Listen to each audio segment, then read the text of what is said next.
You would think making a Thomas model would be pretty simple, right? I own plenty of Hornby Thomases, I've done plenty of Bachmans, this should be easy, right? No, this project has been cursed. These past few weeks, making a Thomas has been, for some reason, one of the most difficult and hard things to do. So let's go ahead and start at the beginning. So remember in my last video when I said I was making a jinty Thomas? That was true. Here you can see what it looked like and about how far I made it into it, and honestly I kinda liked it. I wasn't the biggest fan of the blue. It was definitely very light, and I wasn't sure if I wanted to finish the boiler, but the chassis itself, after a bit of running, would actually start smoking, and I didn't have a replacement at the moment. So I decided for the time being, I would put that project to the side and hopefully pick it up later. Not only when I had a new chassis, but a new blue as well. But at this rate, what is there?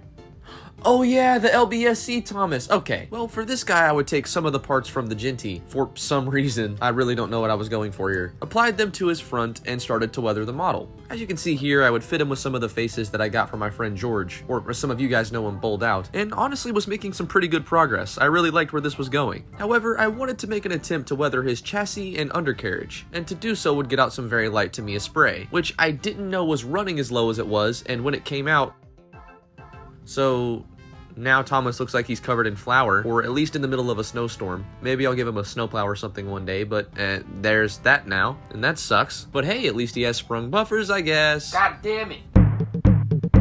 Alright, screw it, I'll use the baby E2. There's not a lot of detail here, it doesn't really look the best, but you know what? An 040 Thomas, that'll be unique. Got him all masked up and everything, got George's faces ready. This is gonna be an easy project. I'll just set him outside, prime him, and from there paint him blue. It'll be easy as cake.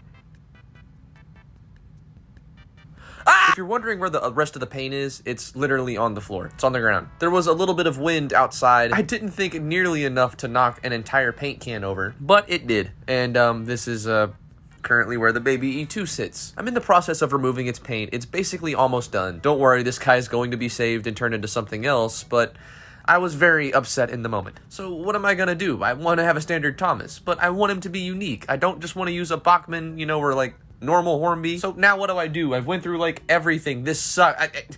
I'm out of Hornby Thomas. You know what? I kind of like this one. This is currently where I'm at, and finally I've come down on something that I somewhat like, or I'm actually pretty proud of. This is the newer version of Hornby Thomas, or I guess the last version of Hornby Thomas that they released, and I decided to modify him a little bit.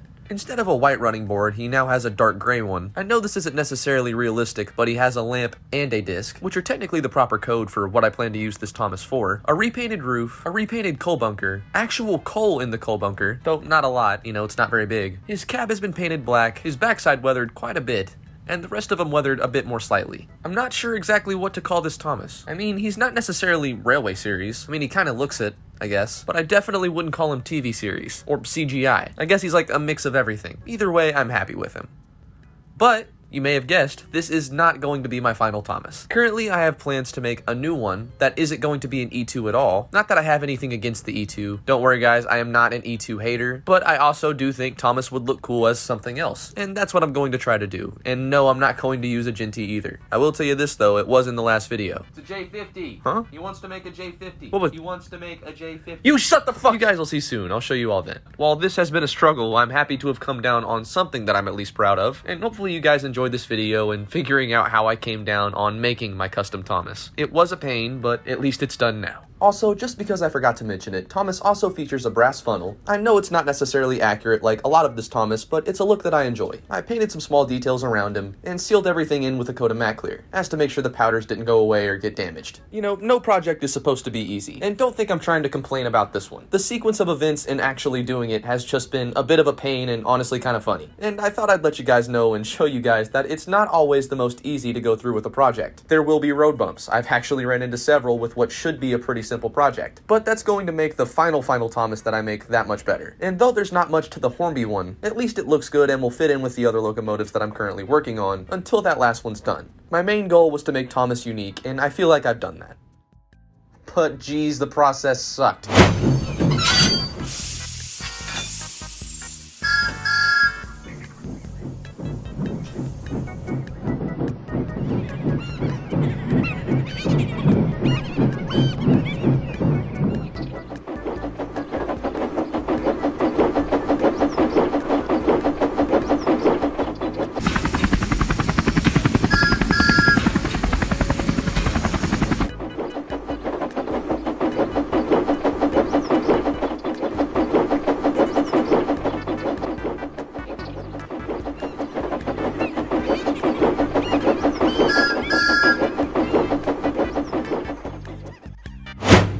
As always, thank you guys again for watching, and I'll see you guys in the next one.